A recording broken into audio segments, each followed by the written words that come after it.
Numa era sem lei, as pessoas procuram soluções imediatas para problemas imediatos. Como afugentar o inimigo, como reconstruir a economia, como ficar vivo.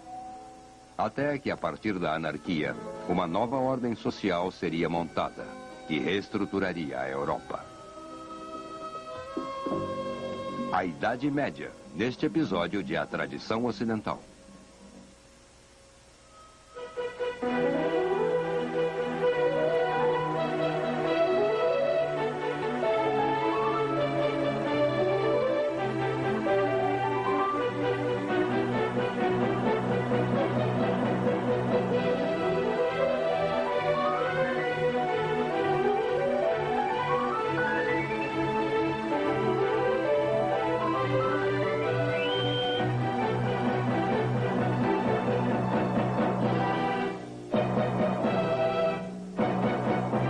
O professor da Universidade da Califórnia, Eugene Weber, em sua jornada através da história da civilização ocidental. A Idade Média foi realmente inventada pela Renascença. Nos séculos XIV e XV, as pessoas sentiam que saíam de um longo período de escuridão para um mundo que podia ser comparado, no mínimo, ao mundo antigo, ou pelo menos tentavam.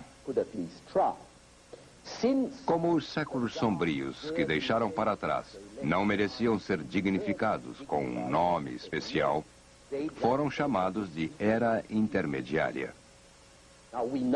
Agora sabemos que esta época lúgubre foi também inovadora e que nos 1000 anos após a queda do Império Romano Ocidental, a Europa tomou a forma e características que conhecemos hoje.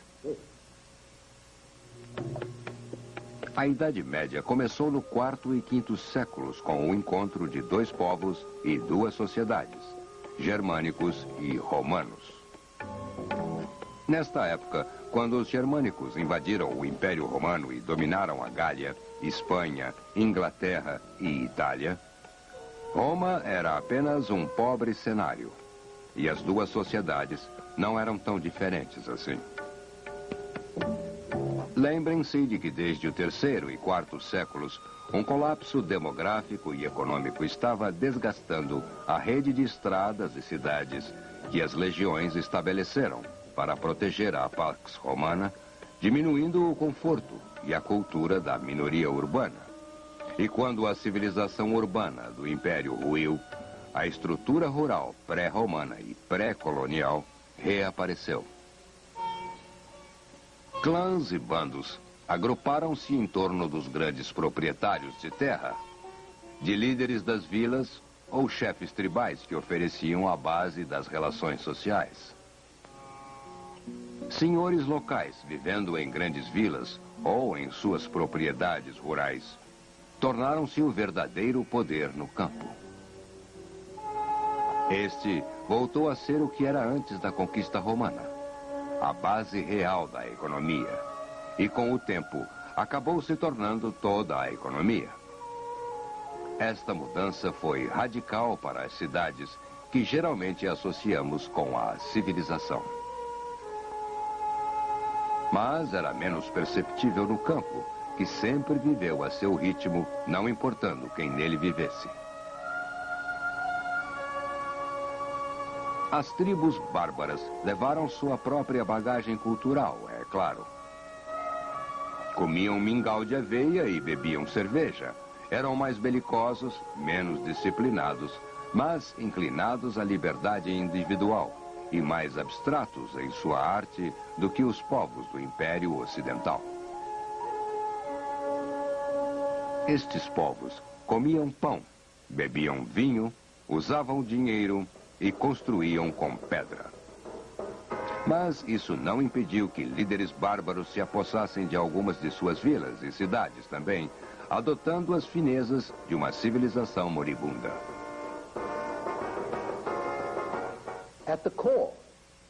No âmago, as duas sociedades de bárbaros invasores e de nativos eram muito similares. Ambas eram rurais, possuíam escravos, eram dominadas por fortes aristocracias de brutalidade quase igual E assim como a aristocracia da Gália se tornara romano-gaulesa, após a conquista romana no primeiro século a.C., do mesmo modo, esta civilização romano-gaulesa exerceu influência na aristocracia germânica no quinto e sexto séculos. E muito do barbarismo germânico influenciou os romano-gauleses. Portanto, houve uma integração entre os dois grupos, principalmente no topo. Mas era, em geral, uma integração descendente, em direção ao denominador comum.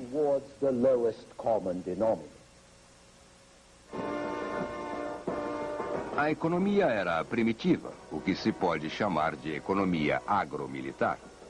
A produção era para a subsistência e a única fonte de lucro era através de assaltos e pilhagens. Assim, o impulso econômico oferecido pelas novas invenções, como o arreio emparelhado, o arado pesado e a engrenagem, resultaram em tribos com armas melhores, com mais capacidade de construir novos estados.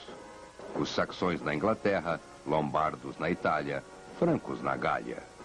E destes estados, o de maior prestígio e mais conhecido era o Império Carolíngio, que Carlos Magno levou a seu ápice.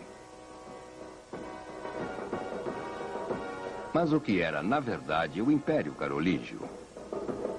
Um clã de senhores de aldeias, em geral delineado com pretensões universais. Este espantoso objeto é o sarcófago de Carlos Magno. Na verdade, durante a Idade Média, líderes guerreiros talentosos e astutos ampliavam o seu poder através da guerra. E quando morriam, todo o seu castelo de areia desabava, pois seus herdeiros não conseguiam mantê-lo de pé. Até o império de Carlos Magno desmoronou assim. Toda primavera, em toda a Europa, os reis chamavam seus senhores ao castelo, para que os seguissem para a guerra. Isto é, para que se unissem a expedições de pilhagem que iam cada vez mais longe. Grande parte das riquezas dos reis não vinha de impostos. Não havia coletores de impostos. Vinha de roubos a súditos de outros reis, ou a senhores de fora de seu reino. E é assim que a riqueza dos senhores aumentava também. A economia básica e o combustível dos reis, senhores e outros de alta casta, como cavaleiros, bispos e padres, vinham da terra, dos camponeses que trabalhavam na terra. Mas isso era apenas para a sobrevivência. Não pagava pelas armas, luxos ou especiarias, que tinham que ser financiados pelo exercício bem-sucedido da violência. Esta economia perfeitamente funcional, especialmente se você gostasse de caçar pessoas e animais, motivou relações pessoais, serviços pessoais, lealdade e obediência. Tudo era baseado na troca de presentes e serviços. Eu lhe dou proteção e você me dá serviço. Eu lhe dou serviço, você me dá meu sustento. Eu lhe dou terras, você luta por mim. Era uma rua de duas mãos. De baixo para cima, os fracos procuravam proteção de um poderoso. De cima para baixo, os fortes procuravam homens para trabalhar e lutar por eles.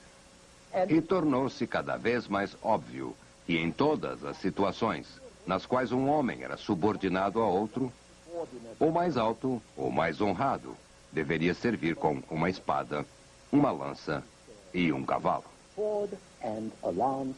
Um criado assim, ligado a seu senhor por todos os tipos de votos solenes, era um vassalo. E este relacionamento foi a base do sistema feudal que se desenvolveu e reinou na Europa durante toda a Idade Média. E que não desapareceu em muitas partes da Europa até o século XIX.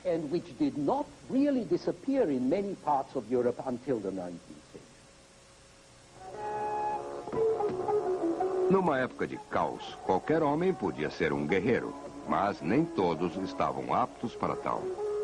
Nem todos tinham a habilidade, e o equipamento era caro demais.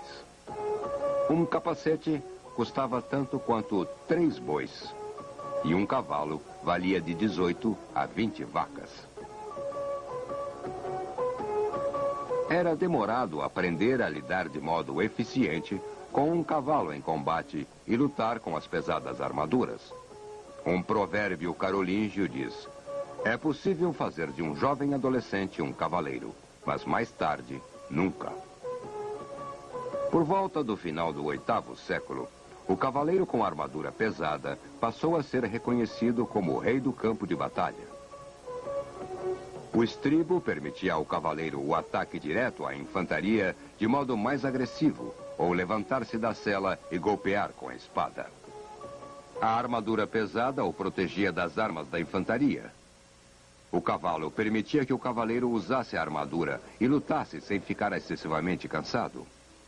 E a ferradura permitia que o cavalo cobrisse grandes distâncias com este pesado cavaleiro em suas costas, mesmo sobre um terreno difícil. O cavaleiro podia então arremeter repentinamente, sair de imediato, ou podia rodear os corpos da infantaria, que eram grandes demais para serem atacados frontalmente, eliminar os mais dispersos e emboscá-los quando achasse mais conveniente. Todas estas vantagens foram observadas por Carlos Magno, que aumentou a proporção de cavalaria no que fora um exército que se arrastava a pé.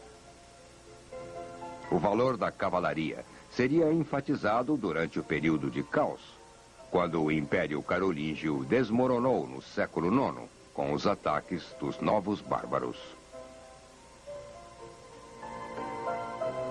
Mais do que nunca, os homens procuravam um líder forte, que tivesse recursos para ter homens montados. Todo líder procurava homens que pudessem lutar montados num cavalo. Somente cavaleiros armados poderiam enfrentar os vikings, os sarracenos, os húngaros. Mas de onde viriam estes profissionais? Quem iria pagá-los? Como seriam pagos numa época onde o comércio estava em declínio, a moeda era rara ou não existente e o suprimento de comida era incerto? A resposta era um conjunto de relacionamentos baseados em deferências, um homem pertencendo a outro, e baseados também em proteção mútua. Eventualmente, estes relacionamentos seriam reconhecidos como a estrutura feudal da sociedade na forma de vassalagem, avassalamento e latifúndio. E também ofereciam a solução aos problemas econômicos e logísticos das sociedades primitivas e turbulentas da Europa.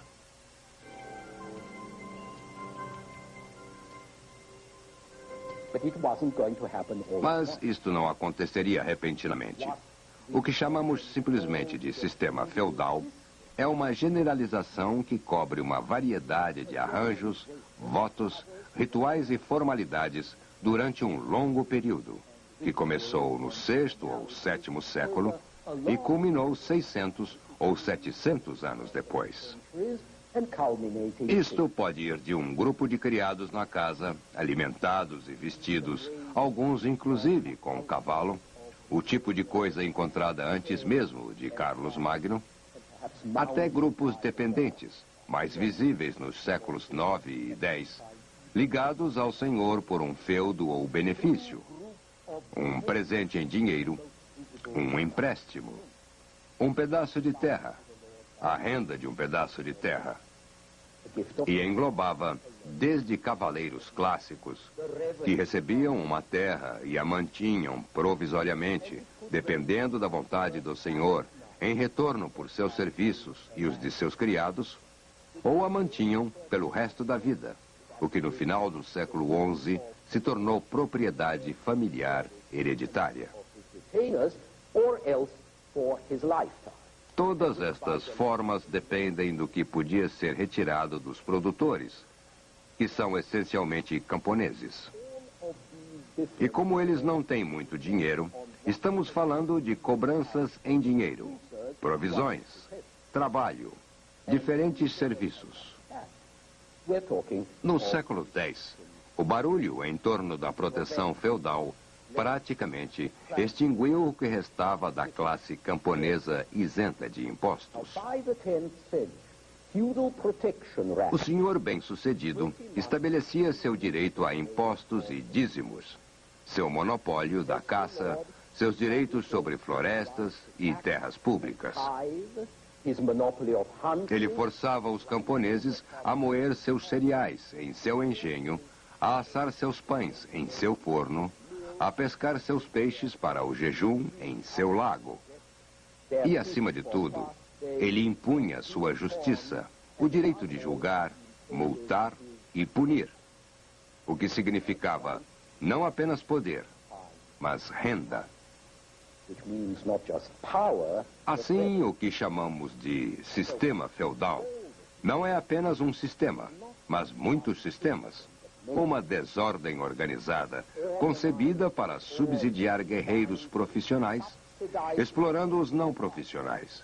E quando eu descrevo isto, por favor, notem que estou falando sobre um modelo ideal, que só foi quase atingido no final do período. That was approximated only rather late in the day. O vassalo era simplesmente o homem de outro homem. E o relacionamento feudal era aquele entre o senhor, que havia entregue o que chamamos de feudo, e o homem que o havia aceitado e que devia ao senhor seus serviços em troca. Este feudo poderia ser dinheiro ou o direito a coletar pedágios sobre uma ponte, forte ou engenho. Mas na maioria das vezes era terra, pois terra significava, acima de tudo, homens que ali viviam, e homens significavam poder. Em princípio, a situação era bem simples. Por exemplo, digamos que você é senhor de uma grande propriedade e só pode defendê-la com homens e armas. Você pode construir um castelo ou uma moradia, mas mesmo isso deve ser defendido por especialistas, por soldados profissionais. Você só consegue esses profissionais pagando-os. Mas como irá pagá-los? Há muito pouco dinheiro disponível.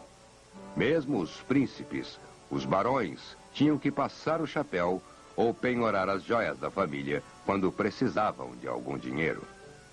E mesmo que você ofereça moedas aos homens, não há lojas para gastá-las. E você não pode ter mais que o número limite de homens em seu castelo, pois há uma quantia limitada de alimento na despensa. O transporte de mercadorias é difícil. Até reis e condes tinham que migrar de propriedade em propriedade para comer o que estava disponível em cada uma delas. Portanto, se você quer manter homens a seu lado, deve dar-lhes terra. Terra com servos que trabalhavam para suprir o sustento de seu novo senhor e para o equipamento, e em troca, estes homens lutarão por você. Em outras palavras, a terra é um tipo de salário e, supostamente, ela volta a quem o doou. Você, quando o assalariado morrer ou cessar de prestar serviços. Mas você não se importa de aceitar os mesmos serviços de um filho ou mesmo de um genro. E assim, com o passar das gerações, o que começou com um feudo puramente pessoal, torna-se hereditário.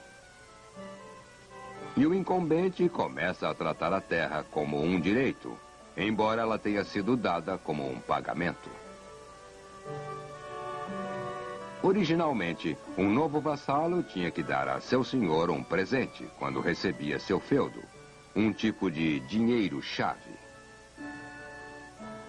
Este presente era chamado de ajuda, e era importante, pois iria modificar todo o espírito do sistema, e com o passar das gerações, o senhor começou a tratar o feudo que deu ao seu vassalo menos como fonte de poder e mais como fonte de renda.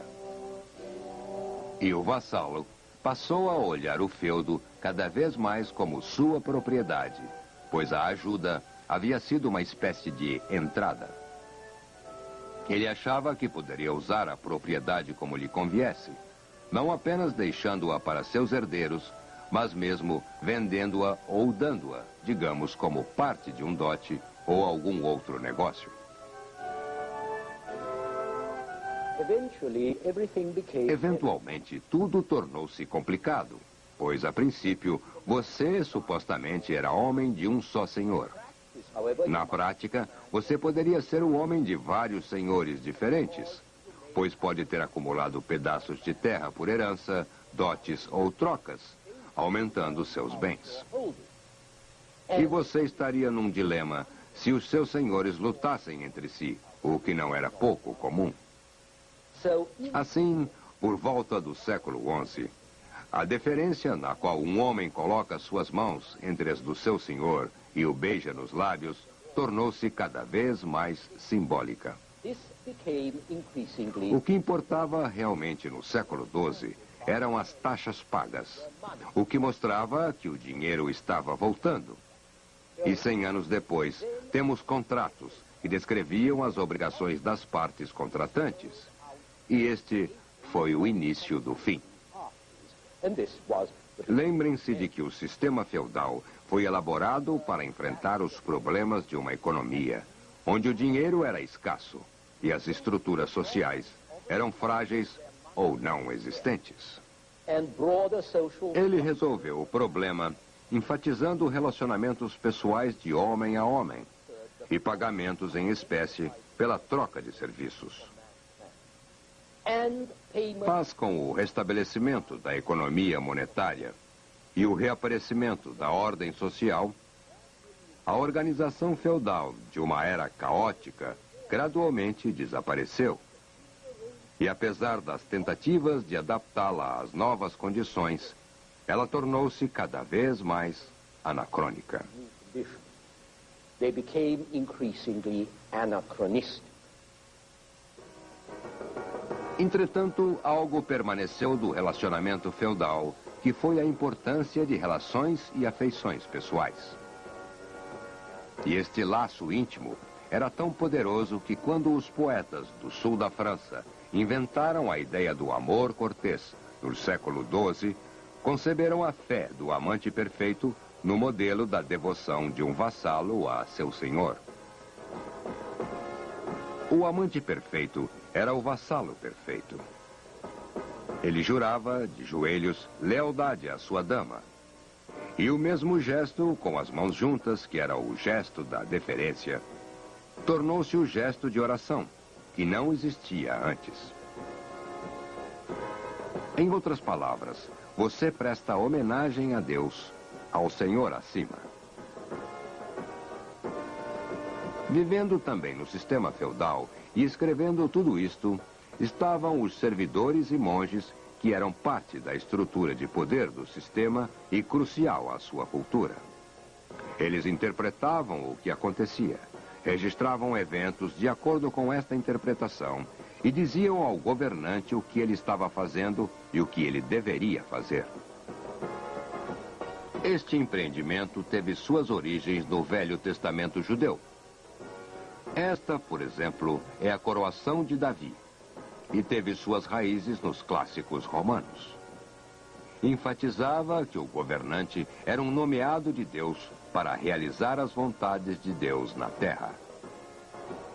E a vontade de Deus era o bem público, neste caso, a prática das virtudes cristãs, como determinado pela Igreja e a aplicação da lei romana. A tarefa do rei era liderar o povo à salvação cristã e, como o imperador Augusto, trazer paz à terra, manter a ordem e proteger os fracos e os pobres.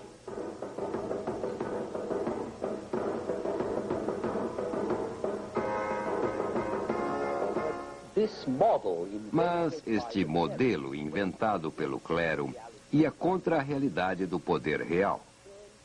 Se o rei for transformado num príncipe da paz, ele diminui suas rendas e enfraquece seu domínio sobre os senhores, cujo interesse principal era guerra e pilhagem. Se o rei proteger os pobres e os fracos, terá aliados que não lhe darão apoio, pois ficará do lado oposto dos nobres, cujas rendas vinham da exploração dos fracos e pobres. Os verdadeiros senhores da Idade Média não eram os homens da paz, mas homens que sabiam lutar e possuíam armas e cavalos para fazê-lo. Eles construíam suas moradias, ou melhor, seus castelos para defesa local, o que significava sua própria defesa. Já foi dito que os camponeses podiam procurar refúgio na moradia de seus senhores. Mas numa moradia típica, não havia lugar para refugiados, seu gado, suas carruagens, etc. Os camponeses viviam sob o pavor de ataques e pilhagem, mas quando tinham que procurar refúgio, procuravam nas montanhas, nas florestas. Os senhores não ofereciam refúgio. Era algo como um serviço mafioso de proteção. Se um vizinho surrava seus camponeses ou os roubava, eles surravam e roubavam do vizinho. E foi este papel de protetor que permitiu aos senhores se apropriarem de uma porção cada vez maior da safra dos camponeses. E aqui temos 3 classes tomando forma, cada uma com interesses e pressões diferentes. Os senhores e seus violentos servidores, os camponeses e o clero. Veremos como eles trabalham juntos e como lutam entre si no próximo episódio. Next time.